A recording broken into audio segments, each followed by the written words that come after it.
to date, our biggest teachers are the projects that have not gone well for us.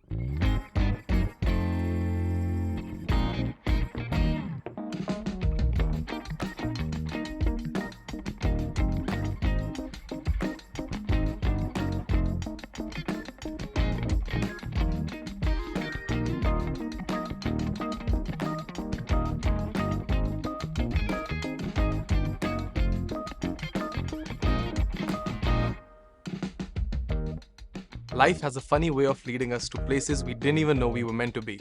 And today's guest is the perfect example of that. We're thrilled to welcome Sarah Sham, a dynamic fourth generation entrepreneur and the visionary behind Isaji's Atelier.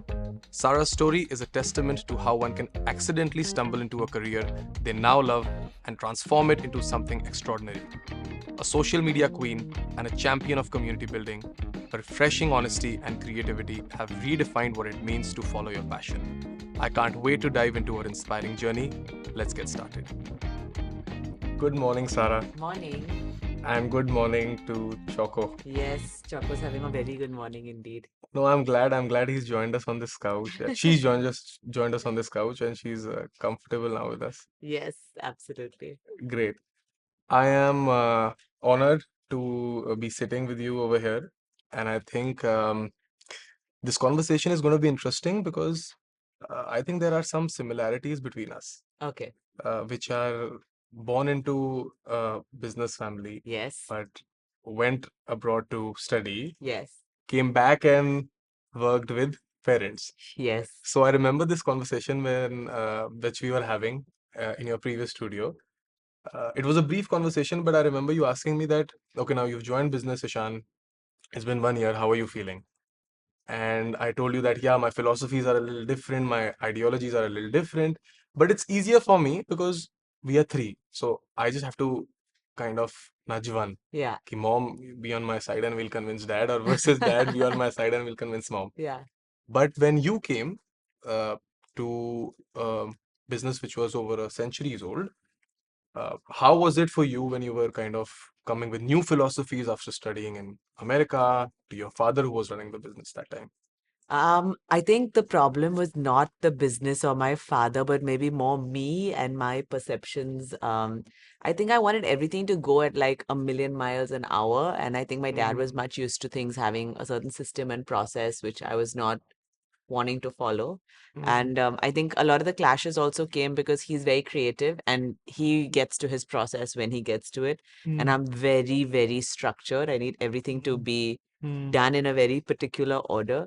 So I think it was a lot to just do with that. And I think it was also hard to adjust back to being in India after some years away. mm, And difficult to be in a business that's been around for so many years and quite set in its ways. I think maybe mm. for you guys, the business is a bit more nimble Newer. and newer. So there's a lot more flexibility in certain That's right. senses, like where if you have a new idea, like, hey, let's try this, Let's try this. people may be more receptive. But what happens is when it's like, 130 years ka business, certain things are very set in stone. And it's not that you can't move it or change it, but it takes a lot longer. A lot longer. Yeah. Mm. There's a not a quote, but a sentence that successful people say that the more you fail, the more you grow. Yes. So with 11 different jobs and your friend leading you into interior design, how true is that statement? Very true. I also feel like to date, our biggest teachers are the projects that have not gone well for us, or, the things that we've had to really scrap together and Mm, do, or projects in which things have not gone to mm, plan. And I think I've decided I want to be a lifelong learner. So mm, even in our office, we are changing our systems all the time, much mm, to everyone's irritation sometimes. mm, But I really feel like if you are so set and stuck in your ways, that's death for me. mm. You need to keep changing and learning and growing and evolving. Evolving. And that's the only way that anything is ever going to make sense, or that's the only way that you're going to learn and grow. So I feel like all those 11 different jobs that I had were it was one of the most powerful experiences for me. It also taught me not to be afraid of failure. Super. Yeah, I feel like a lot of people get very hesitant of trying something new because They'll fail. they'll fail. Like, what happens if it doesn't work out? Yeah. And that's where I meet so many, young people who are feeling stuck and they want to start up something of their own. And they're like, no, but I'm nervous. What if it doesn't happen? But I don't have any nervousness about that, because if it doesn't happen, then it's okay. I'll change my path and something else will happen. And if that also doesn't happen, I'll change again and that will happen. The goal doesn't change, but the path The path path changes. changes. Yeah. So that's another thing for me, is that I think like I have already decided that I'm going to be very, very successful. And in my head, Superb. I'm there. How I get Manifesting. there is not how I get there is still to be decided, but I will get there. Yeah. I The will. belief is there. The belief is there, the faith is there, the assurance is there. I'm certain, like there's no doubts in my mind. Mm, But now I have to take the steps. Yeah. mm. Also, so that's one thing which those jobs taught you, which is great. Also, it kind of, if you think about, everything finds a way in life. Yes. You kind of, you're on social media now, so that Yes. theater and public speaking, all those kind of add up now, They which they do. might have not seem to add up back then. Yes. So I also feel like now a lot of people look at me and they feel like, oh, it must have been so convenient and easy. First of all, Yeah, family yeah, background. yeah. They feel like, oh, of course, you must have known, you always wanted to do this. uh, And then, when I tell people that I used to be a news anchor with Bloomberg, a lot of them feel like, oh, no wonder you're so good at, speaking, or you don't have any hesitations in that world. But when I was going through all those processes, everything felt overwhelming and confusing for me. mm, Now it all seems to paint a very pretty picture, but that's not mm, what it was for me earlier through the process. mm. Yes, sweet. Hmm. Coming to what I've heard you say about being a businesswoman Yes. and system, process, and Yes. procedure driven. Yes. I believe in that very strongly. Um, what are the obstacles that you tend to avoid when you're system driven? Yeah. What are the statistics that you get to measure when you're system driven? Yeah. How easy it does it become for an owner or a business as a whole to kind of understand where the trajectory of the business is moving? So we always go back to our past clients. Actually, that reminds me, we need to start doing that again. We'll make a mental note. We went back to a lot of our past clients this year, Hmm. which is our 10th year, and we completed 10 years in business, has been like my year of reflection. So one of our clients told us feedback from a project that we completed with him is that currently we are people driven and not systems driven.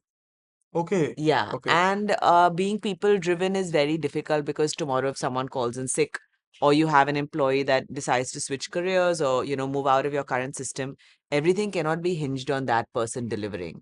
And we are very people driven because even the contractor makes or breaks the project. Hmm. But that should not be the case. You should have systems that are people agnostic, right? So the system works even, and then the people work according to the system. So we're trying very hard to shift to that. I Um, can understand how hard it is. it's very hard because there are a lot of people that we are dependent on, and we know that, XYZ person will do a very good job on it. So just Hmm. give it to that person. But tomorrow, if that person doesn't deliver, the whole project shouldn't fail or the whole system shouldn't fail. Hmm. So that's why we need to start now building very robust Hmm. systems that, and that's, I guess, how people scale, and that is what we're looking at Hmm. doing. Scale without compromising quality, and the only way you can do that is with systems. That's, I mean, it's proven, it's known. I'm not saying Hmm. something that's unknown. The only way you can grow without compromising quality is if you have Hmm. good systems. So we're constantly looking at our systems, relooking at our systems, trying to incorporate new systems, removing our old, Hmm. starting with new, and reviewing those constantly to try and see what Hmm. works, what doesn't. You know, I feel that people think that when you say systems, it's very easy. But I think the detail that goes into it. So, for example, you said that okay, there's a contractor and Yeah, he does a good job, so we'll give the project to him. yeah, But if you have to replace him, then you have to list down those things that he used to do in every area yeah. for it to actually be a system which is checked by the other person, and there's just so much detail involved. So you keep on going back and forth and back and forth, and it's I think it's a never-ending process, but you just keep getting better and better, and the quality of client satisfaction basically just increases, I feel. So I think like the making of the system is part one. The following of the system is way more difficult, because Mm, once the system is made, then there's an entire effort to ensure that everyone is following and abiding by the system that is set. And the ones that are not, or the when the system is not working, then to keep tweaking that to ensure that it's going well. So making of the systems is something I love doing, but then abiding by those is where we need to, keep it's a constant everyday process. Like, are we following the system? And then when we're not, we need to kind of bring people back onto that path, because as humans, we do what we got to do. We behave how we want to behave. That's part of our nature. That's how we are. So yeah. Yeah. Let's talk about your relationship with your clients. Yes. I've always admired that, okay, they're your clients, but they can be your friends also. So how Yeah. do you kind of churn that professional energy into a more personal and warm and happy and inviting environment? So I always want to be true to myself. And as a person, I think I'm very easygoing, and I love people. And we're making people's dream spaces. It can be a home, a restaurant, an office. We're not doing a job like I'm not selling like spare parts or rubber tires or I don't know, something that's meaningless. Mm, We're doing a job that's very meaningful, because in that home or mm, space, people are going to make memories for the rest of their lives, at least the next 20 years till they decide to renovate it again. So I approach all my projects with that lens of, personalization and making sure that we really do take our clients' wishes very seriously. But having said that, I don't think during the process I am friends with my clients. I'm okay. nice to them. We really like each other. But after the project is done, then I feel like there's a part of me that's a bit more open, because you do have to maintain some of those professional boundaries. Tomorrow, if there's something a client has not done or delivered, if I become best friends with the clients, it's very difficult to have that conversation saying, Yeah. why have you not paid me my fees? Or, you've not closed off on this decision. Now your project is delayed by another month. Mm, So, in order, like, there is a bit of a distance. But there's a lot of love and care and warmth from us through the entire process, which I know they pick up on for sure. We continue to be friends with many, many of our clients, and yeah, to date, in touch with so many of them. I can actually agree with that because we did a project in Vasant Vihar where we manufacture a lot of furniture for a very, very dear friend of mine. And I told her and her parents that I don't want this relationship to kind of get cold because of some miscommunications in work. So anytime you need anything, if you think the quality has not come up, if you think that you Yeah, need a please tell service, me. please tell me because Yeah, I really, really don't want to ruin that kind of relationship. yeah. I actually never work with family and friends. Okay, So I'm really strict about that. If you're not that close to me, I'll work with you. But if you are very close to me, I will I not won't work work with with you. you. Yeah. Let's talk about the different domains of life that you are handling. Mom of two, Yes. dog and a cat, Yes. then businesswoman, entrepreneur, Yes. health gym freak. Yes. Where is the time? Although I have a hint because I'm very happy that you don't work after 5:30. They're like bankers, like working at a Yeah. corporate, like a nationalized bank. That's what we're going for. This has been told to everyone in the world, I'm This is sure. told to clients on day one, Day one. that we work 9 to 5, and so to please respect that. So also, I feel like as creative people, creativity is like a well. You can't just keep drawing from it. It's not a tap. Hmm. So, if it's a well, after you've drawn from the well, that well needs some time to fill back up again. That only happens when we get time to ourselves. That only happens when we have weekends to really decompress, relax, read, watch TV, go out with our friends, travel. These are things very important for creative people. We're not, as much as I'm joking about this, like we're working at like a nationalized bank hours. It's not, our work is not menial or data entry or robotic in that sense. We really need to think and draw from that very specific well of creativity. So we can't do that if we're working all the time. So we explain that to clients. There's obviously resistance. As you can imagine, all our clients have large companies, large teams that are working Monday to Friday. Yeah. The time that they want to dedicate is Saturday and Sunday. That was kind of where I was getting Yeah, into. yeah. But we expectation align with them, telling them that if you want to work with us, these are the rules. We've actually lost a couple of projects because clients are like, listen, you make the exception for us some Saturdays and Sundays, please Or work. we And we don't just do say it. no. It's better from the beginning that we're clear that we're not going to do the Saturday and Sunday. You have to clear the time up to be here so that we get Mm. Saturday and Sunday off. I think that's very, very nice, and that's how you actually get to be able to enjoy the other parts of life also. I agree. And also, I think for all of us in this office, we're very clear that yes, we love office, we love our office work, but work is not life. Life is life, right? Like your life is not just about coming into an office and, Mm, doing things all day in the office and checking out. Our life has to be something more than that. There has to be more meaning to mm, it. You have to be able to spend time with family and friends. You have to be able to take time for yourself. mm, And if you don't, then you're not living life. You're just going mm, through it. You're not mm, like, actually living it. mm. And I don't want that to be the case for anyone, especially that's not the work culture that I would like to be encouraging. So we try that. I feel like it's been really positive. Obviously from clients, it's a bit difficult to manage, but we manage. The But ones I, that the ones that do, they would I think they really understand what where you're coming from, and that's why they do also. they do understand where we're coming from. Also, we try and expectation align from the very beginning, very first day that this is what it is. It's literally written in like our pitch deck. We do, and it's also written in our agreements. We do not work beyond 6 p.m. Mm. So, and they've signed on that agreement and Legal docs, whatnot. yeah. So it's very clear that we're not going to be doing those extra times. But the negative of that, which I do want to say, is that because we only have Monday to Friday, and I know a lot of design studios work late or work through the weekends, that because of that, we really do have a lot of work pressure. I'm sure. Yeah, because if we're working on, say currently working on now close to 40 projects, that all those projects which we could have stayed late or come on Saturday and Sunday and finished to meet the deadlines, we Mm, can't. We have mm, to still meet the deadline, but do it between Monday to Friday, 9 to mm, 5:30, mm, which is a very mm, tough ask, actually. So we do struggle with that a bit also. mm. I think you'll hire the right personnel also, I feel. Because Yeah, of these kind of policies, the yeah, positive side to that is yeah. uh yeah, maybe as you said that okay, Mm. we might need a couple of people more to do the same amount of work because we're not working on the weekend. But I think that's another Yeah. plus point to it. We also have like quite a hardcore work culture where when you're here, you're If you're expected here. to be at 110% performance. We don't want someone who's going to come here and waste time. Hmm, I have zero tolerance for that, like literally zero tolerance for someone who wants to waste time. hmm.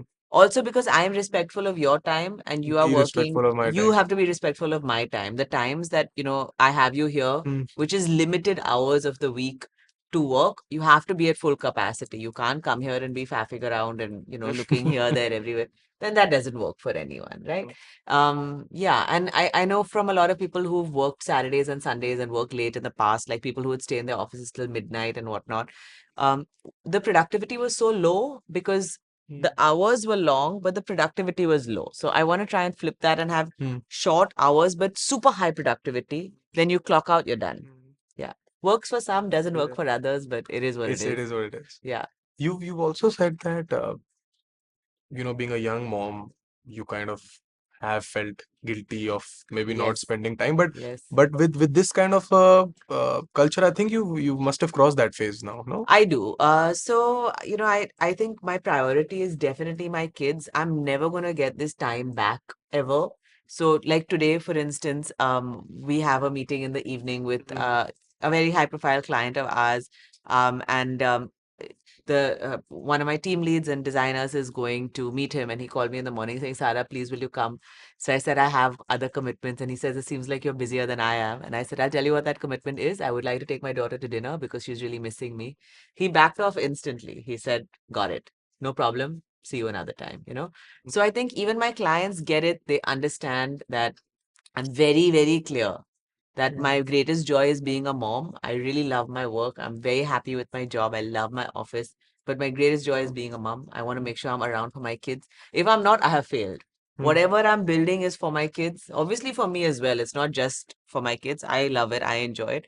But if I'm not spending adequate time with them, I have failed as a human being, as a mm, parent. mm, So I'm very clear about priorities. mm. And if it means that I can get that one extra project if I stay late, I'm okay. I won't do it. I won't do I don't want to it. stay late. I'll try and manage my time the best I can. Yeah. Mm. If we look at you individually, you started from nothing of your own, and Nothing now of my own. Yeah. you've built uh, this brand which is doing tremendous work. Thank you. How important do you think family support is in all of this? Paramount, like absolutely paramount. I feel like still in India, we have a lot of perceptions about women in the workplace. Hmm. You have a mom that's a very strong working woman. Yeah. And I feel like it's very important for boys to grow Hmm. up with working moms, more than the Okay. girls to grow up with working moms. Because Lucky me. yeah, very lucky. Uh, Lucky for your wife or whoever your okay. partner is that comes later. Uh, Because tomorrow, when you guys have kids or you guys start a family, you are not going to expect that your wife has to sit at home yeah. and take care of the house, Yeah. or why are the groceries not ordered. You will Yeah. not have any of those expectations from Mm. her. And that's what makes her Mm. confident that she can move ahead in her life, you know. Mm. So it's the same thing for me, for my husband. His grandmother was working, not just his mother, his grandmother. Mm. She Okay. worked at a bank. So she Wow. had 5 kids. And the condition for her to get married to my husband's dada was that she had to complete her master's, otherwise he Oh was not wow. going to marry her. So it was like very ulta, because usually you have, Mm. men who tell their wives, forget your education now, you get married and you come home and you take care Yeah. of the house. Yeah. He said, if you have not completed your master's, I'm not interested in Mm. marrying you. So after she got married, she had to complete her master's. And then she used to drop all 5 kids off to school, work a job at a bank, and come back at 5 p.m., which for her generation was very Unheard unusual. of. Yeah. And my mother-in-law was also full-time working. She also had an amazing job. She worked with the Mahindra Group, and she did very well. So for my husband, all the stuff I'm doing is very Very normal for easy. him. Yeah. Even for instance, when I had my first baby, my older one, Sophia, I didn't take a maternity break. I had her on like a Thursday, Friday, Saturday, Sunday is obviously off. And on Monday, I was back on Zoom calls. It was COVID at that Superb. point, and no one flinched an eyelid. Like there was no, questions Mm. asked by my mother-in-law or Mm. by my husband. My mother is the one who asked all the questions, because she's, from a much more traditional mindset and background. And I remember her calling my mother-in-law also and telling her, please tell your daughter-in-law Stay at something. home. What is she doing? How can she work? Relax. She's got this small child. Yeah. And my mother-in-law just shrugged her shoulders and said, if she's comfortable, I'm Yeah. comfortable. Like, I don't have any problem. So that family support is very, very crucial. I will not manage anything without the Mm. support of my parents, my Mm. in-laws, my husband. Like, nothing is going to happen Mm. for me at all. With with me, I feel yeah, mom's working, so I kind of get that. Yeah. But I think what also helped was my education in London. Mm. So I think that is an experience that where Yeah. I could kind of understand that okay, that, this is normal. So you don't have to kind of flash it and say okay, this is Yeah. something popping out. Also, like a equal parenting is a concept that's still a Mm. bit difficult to wrap your head around in our Indian context, because we're used to having women fulfilling certain roles and men fulfilling certain Certain roles. roles, yeah. And now a lot of that has changed, but I think, it's a process. So yeah, I'm definitely very, very blessed. I have a husband who really gets it. Super. He runs the house actually. I don't. So my primary role is taking care of the kids. His primary role is running the house so that it Mm. frees up time for me to spend more time with the kids. So he orders all the groceries, he does all the monthly supplies, he manages the hisab with all the maids for the laundry, and I mean he does all of it. He runs the entire house. Mm. And we have systems for running the house as well. And Very system driven. very system driven. My role and responsibilities are, carving out extra time to take care of certain Yeah. activities for the kids. Yeah. And we literally have an Excel spreadsheet where everything is split up so that Mm. no extra pressure on one person. Superb. Yeah, Let's talk about social media. sure. Um, in a world where people are trying to put a facade on social media Yeah, and things are not very easy to say, you're very honest, open about it. yeah. Do you think it's your strength and or does it ever intimidate you? No, listen, there's enough fakeness on social media. I mean, there's enough like filters and, unrealistic standards that are set. I'm doing it only because that's who I am. I'm Mm. very unfiltered and true to who I am.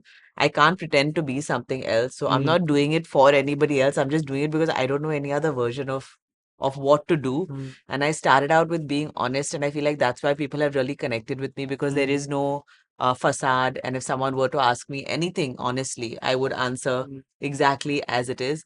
And yeah, I feel like, in life, all we're looking for, Ishan, is human connection. We just want to feel connected to someone.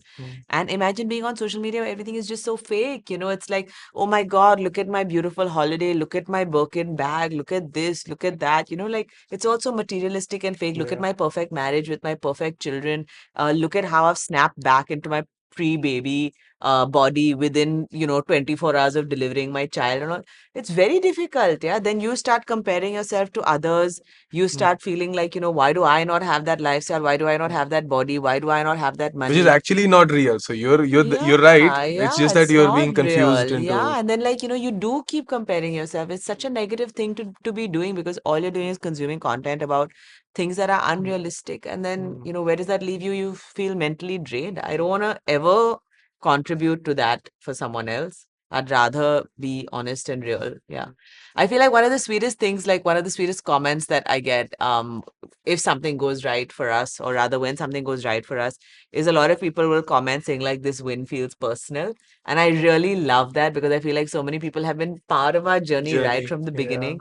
And so our success means success for them as well. And that's like the biggest high for me, is that so many people feel so personally invested in us doing well. And I feel like I have like a team of people cheering me on and Yeah. rooting for me. So I I love think that's that. because you share your struggles along with your triumphs. Absolutely. So the Absolutely. the parts which are Yeah. not okay, the parts which you are Yeah. thinking that okay, these get too much, and that's where Yes. the honesty and openness comes, and that's why I think Yes, people are because there's human connected to you. connection, right? Like people feel like, yes, there's a Hmm. connection. Yes, I can Hmm. relate to this person. She's like a Hmm. real human being. She's not Yeah. just some like, a random Instagram model who's being like, oh my God, look at me. Like, yeah, that's not at all Yeah. what it is. Yeah. Do you think that it can have a negative effect also? Overposting or oversharing? My husband thinks it does. He's a Hmm. very private person. So for him, like Hmm. all of this he calls it oversharing. He Hmm. feels like it's a lot. For me, I find it very therapeutic. I've spoken about some of the most personal things, from miscarriages to struggles with viewing my body to struggles with my business to issues that we've had across every Hmm. sphere. Hmm. I feel like it's therapeutic because I'll get an answer reply from some random person in some random account being like, oh my God, the same thing happened to me. And then I feel better about it. But I know Hmm. that's only because that's what my personality is. I love sharing and connecting with people. And yeah, I know it's difficult for others, yeah, in my Hmm. family. But this is who I am, this is what Hmm. it is. So I'm gonna do me, you do You do you. you. I will not interfere with what you're doing. You don't interfere with what I'm Yeah. doing, and we're all good. Yeah. Yeah. What about shopping? Since you're so active on social media, Yes. how often are you shopping? Quite a bit. Yeah, I love Yeah. online shopping. It definitely is one of my vices. Yes. Vices. Yes. Do Yes. you ever feel ki, okay, let me go off social media for some time? No, Never. Ki, no. I'm tired. Okay, let me sleep on the No, weekend. no, no. I I don't want to love my post. social media. I really love it. I never feel like it's excessive for me. I know a lot of Hmm. people have that, like, God, it's just become too much. I need some space. Hmm. But also, I don't manage my own social media, right? Yeah, Like, I yeah. have someone that's managing it for me, Shreya, who's grown it right from, I think we were at 100K when she came on board, and now she's grown it to whatever, 550K. So because she has those pressures for sure. But for me now, everything is just fun. I go on it whenever Uh, I feel like. I interact with people. I'm on it all the time. I really love it. I reply to so many DMs. I love it. For me, it's all pleasure. It's no work at all. Yeah, I love it. yeah, because keep on seeing ki, okay, you're traveling, so you'll just have a mirror selfie, or Yeah, okay, this is what I ate, yeah, yeah, this is the yeah. team I went with, etc., Yeah, yeah, etc., I love etc. it all. I find it all Uh, lots of fun. hmm, But I think that also shows. And that's also why people connect with it, because I'm hmm, not doing it out of like force or hmm, irritation. If you don't see something posted on my social media for a while, it's probably because I'm just busy with other things. Then I feel excited and incentivized again. And then I'll be like, hi guys, where have you been? What's happening? Types. hmm, Yeah. hmm, hmm. So something I want to ask you, I think, which is happening with me Yeah. now. Um, I I would like to think I'm a people's person, and I like to think that you are too. With as you grow, I would say priorities change. Yes. So you would wanna focus on health. So if I'm talking about me right now, Yeah. I like to focus on my health in the morning. also have a very, very, very long morning before I head to work. And sometimes, yeah, I don't get out at 5:30, but it gets late for me sometimes. I feel sometimes I miss out with my older friends, those extra memories that I used to make. And, we used to hang out too much back then. But, it decreases over a period of Yeah. time. So, did that also happen to you? How did you react to it? Or I have no social life. Like at uh, least you sound like you have some. some, but. So I feel like, your life is like a triangle of priorities, let's say, Mm, okay?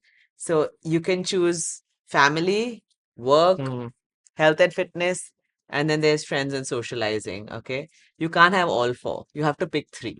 So if mm. I've chosen friends and socializing, I need to either give up family or fitness or work. Or I'm not work. willing to give up either of those three Mm, because you can't do it all. It's not possible. possible. So I think a lot of people also ask me like, how are you doing it all? I'm not. I have no social life. I never go out like ever. Like once in 2 or 3 months, I'll go out. What are your Um, weekends? What do you usually do on the I'm weekend? just with the kids. Weekends Just is with it. only dedicated to kids, like morning to night. We're Mm. just doing things with the kids. By the time I'm done with the evening, I'm more tired than a work day. Like Working my day. weekends are much more tiring hanging out with the kids. My Uh, weekdays are relaxing compared to what I'm doing with my kids because running uh, after two of them and both so small, it's way, way mm, more tiring. And I have to be way more switched on in those scenarios. I mean, parenting is really hard, like mm. really, really hard. So yeah, it's only kids. I, Only I have kids. no social life. Yeah. And I'm okay with that. I feel like I have enough really strong and deep friendships Mm, where I can always pick up the phone mm. or meet once in a few months and nothing really changes. Those are the friends I want That to is a hang true on to. friendship True also. friendships. Yeah. 20 years, 30 years, we've been friends. Mm, Um, so those are not going to change. mm, But I'm clear that in this current phase of my life, I don't mm. have the bandwidth for Yeah. socializing. Yeah. Um, you keep on saying thoughts become things. Yes. Please explain me what you mean. I think everything you say and do has to be aligned, and that becomes the reality. Okay. So even something like, saying like, um, I'm really scared of taking on more work. Okay. I feel like if you say something like that, So you've kind of manifested it. yeah, you keep saying it and then it becomes true. If you just keep repeating, even small statements like, I'm really tight on money. I don't want to spend any money right now. If you keep repeating statements like that, that is going to become your Mm, reality. mm, So I'm very careful about my words. And I always try and talk about things in a more positive way because thoughts become things. mm, So, like I was telling you earlier, I have said so many times that I am going to be very successful. mm, It starts out as like, there is those elements of doubts, but the more I say it, the more real it's going to become. And the more real it has become. And it becomes a self-fulfilling prophecy. So thoughts very much become things, and you have to put yourself in that direction. No one else is going to do it for you. So I've been doing And it you've for been a believer of years. this since you were young, or Like I want to say at least 10 years. 10 years? At least 10 years. Yeah. I've had like my vision boards and whatnot for 10 years. Oh, lovely. Yeah. And I'm very pakka about goal setting. So, How uh, does a vision board exactly so work? I do it with pictures and, things written against that. But now I've shifted slightly away from that and I have more of a text-based one that I remind myself of all the time. And when I'm making decisions, I try and go back to it to see, is this aligned with the goals that I have set out for myself? And I understand the text based, but yeah. how how do you so you're what's the picture about? Is it a present picture or is Yeah, it it's an a picture, aspiring picture? aspiring picture. Yeah. Aspiring picture. Yes, it is. It is. It is. Yeah. And it really works for me. It's been something that's done very well for me historically. And at the end of the year, every year, my husband and me sit, we take some time out. We sit and we tick off all the things that we've managed. And then the things that we haven't, we revisit them. And then we set goals for the next year together. So I Mm, set mine, he sets his, we review each other's. mm, And then I set mine, he sets his again. And then we have like, mm. goal setting. Have you learned this from someone or No, it started out kind a of few years ago, like maybe 4 or 5 years ago, where we did it because he uh, was doing his goal setting. He said, why don't we try and do it together? yeah, And then we started doing it again in a more structured manner. And it okay. becomes very nice because I'm getting visibility on what his goals are. He's getting visibility on what my goals are. If there's anything I can do to help him with his goals, or he can do to help me with mine, Mm, or when we've hit one of our goals, we tell each other, listen, remember I told you I wanted to mm, hit, mm, X number or get X client. I've got it. I've done it. So we're able to tick it off. It's like a win for both of us then. Mm. Yeah.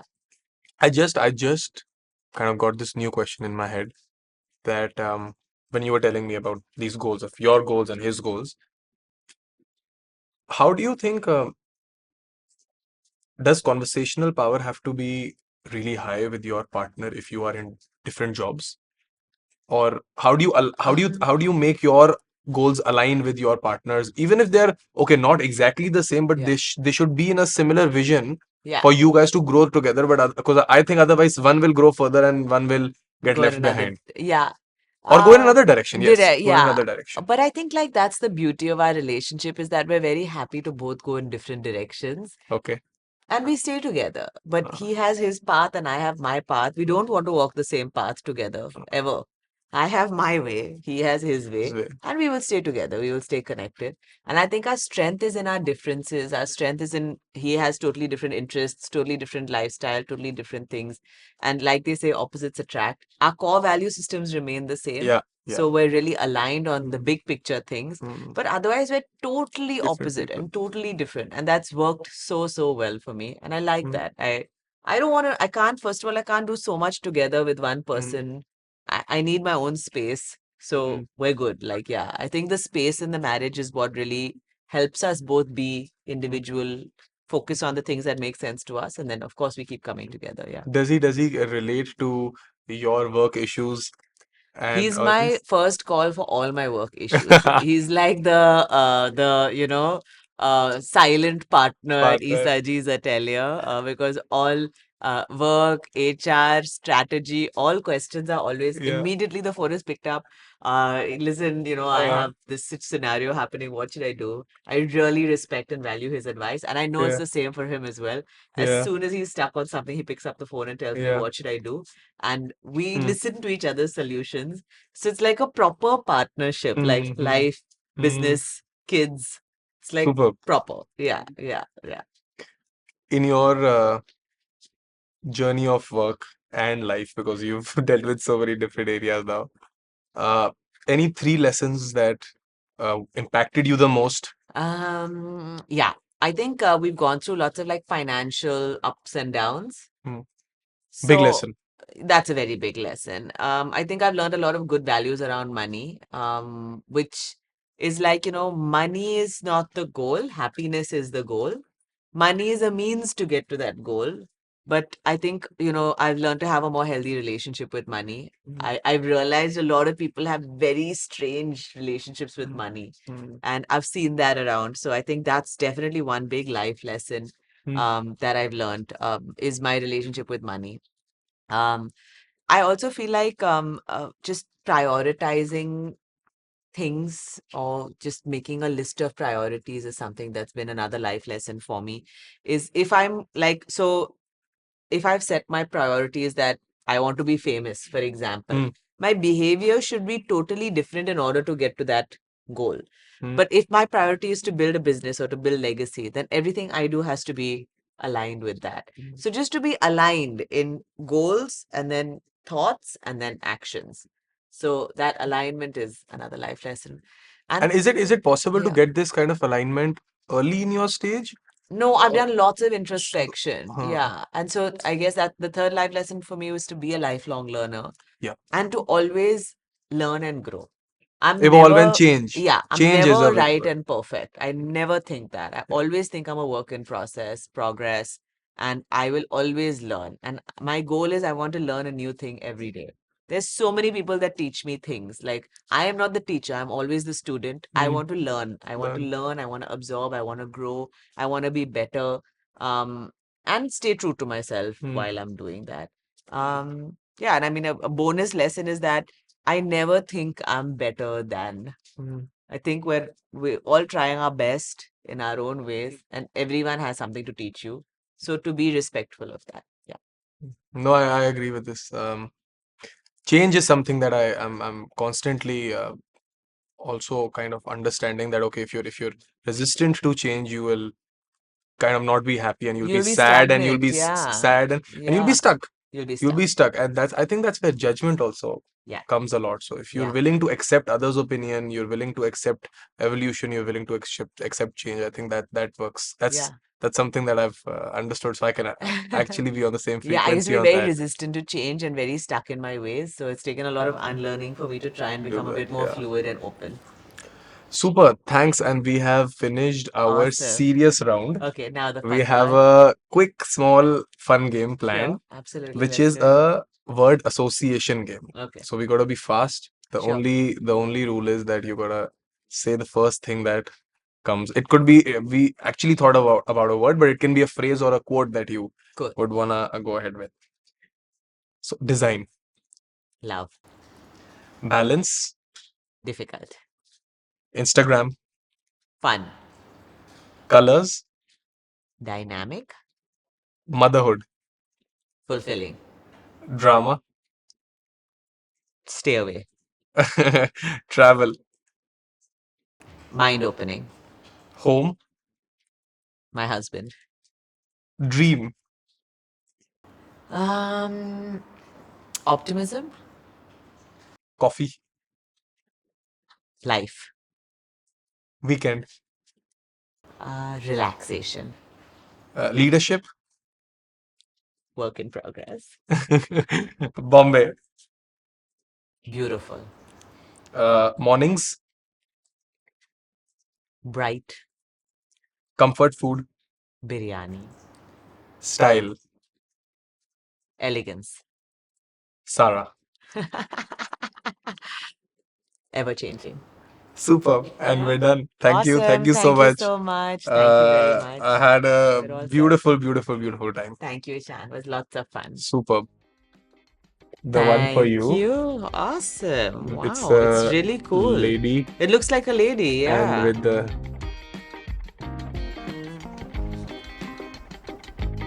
Here you go. super. Thank you so much. Thank you.